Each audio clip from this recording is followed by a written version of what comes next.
State lawmakers have approved over $7 million in financial aid for students seeking workforce certification. Devontae Martin is here to tell us how that affects our local students. Devontae?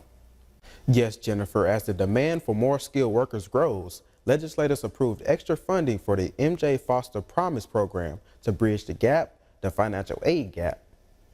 We're grateful to be able to offer this award to our students.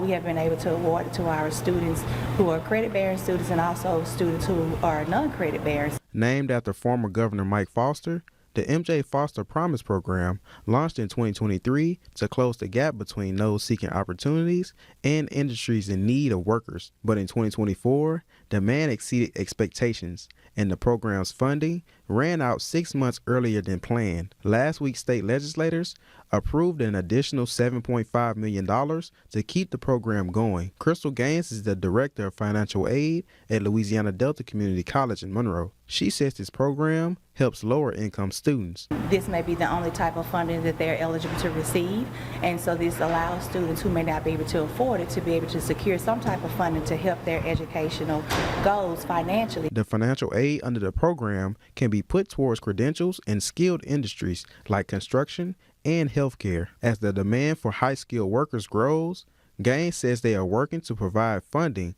under this program and others. We were able to work with our workforce department, and they were able to kind of step in and help fill the gap.